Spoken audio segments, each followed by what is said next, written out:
আসন্ন ডাকসু নির্বাচনে ভিপি ও জিএস পদে হাড্ডাহাড্ডি লড়াই হলেও এজিএস পদের ক্ষেত্রে সহজেই জয় পেতে পারেন ছাত্র শিবিরের মহিউদ্দিন খান।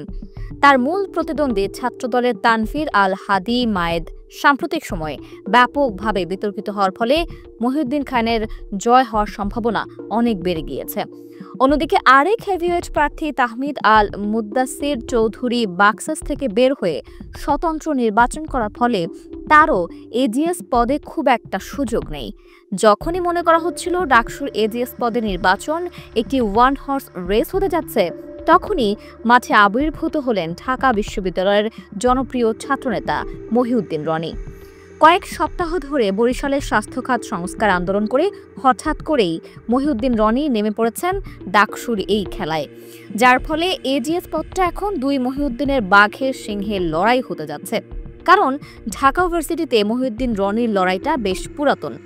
অনেক বছর ধরেই তিনি বিভিন্ন দাবি দাওয়া আদায়ে মাঠে থেকে লড়াই করেছেন এবং এখনও করে যাচ্ছেন।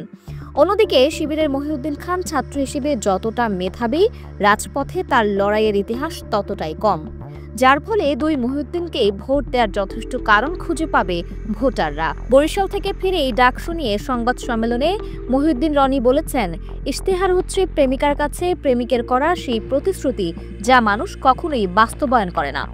আমি নির্বাচিত হলে পরিকল্পনা নিয়ে প্রথম 100 দিনে 20টি বিষয় নিয়ে শিক্ষার্থীদের সঙ্গে নিয়ে আপনাদের জন্য কাজ করব। 4টি গণশুনানির আয়োজন করব। আমি প্রথম 10 দিনে আপনাদের জানাবো আমাদের শিক্ষার্থীদের দাবি দেওয়া অধিকার এবং সেগুলোর আলোকে আমাদের কর্মসূচি। অন্যদিকে শিবিরের মহিউদ্দিন খান কতটা মেধাবী ও ভদ্র এটা নিয়ে বেশি আলোচিত হচ্ছে। বৈষম্য বিরোধী আন্দোলনে পুলিশের হাত থেকে আন্দোলনকারী ছাত্রদের বাঁচাতে গিয়ে পুলিশের হামলার শিকার হওয়া ঢাকা বিশ্ববিদ্যালয়ের লোক প্রশাসন বিভাগের অধ্যাপিকা শেহরিন আমিন মোনামি বলেন, আমাদের ছাত্র মহি যদি ঢাকা বিশ্ববিদ্যালয় শিবিরের হয়ে থাকে তাহলে আমি নির্দ্বিধায় বলতে পারি সেই শিবিরই সবচেয়ে ভালো। ফার্স্ট ক্লাস ফার্স্ট মহিকে আমার ক্লাসের সবচেয়ে ভালো, নম্র, ভদ্র, মার্জিত ও মেধাবী স্টুডেন্ট হিসেবে পেয়েছি। সে ক্লাসের অন্য 10 শিক্ষার্থীর চেয়ে অমায়িক ছিল, পরিপাটি ও শিক্ষকের প্রতি শ্রদ্ধাশীল ছিল। ঢাকা বিশ্ববিদ্যালয়ে পড়া এই বয়সের একটা ছেলের ধার্মিকতা দেখে যে কেউ অবাক হবে, কৌতূহল জাগবে। আমি তার এই চলাফেরাকে মার্ক করেছি, কিন্তু কল্পনাও করিনি যে তাকে শিবিরে এভাবে তৈরি করেছে।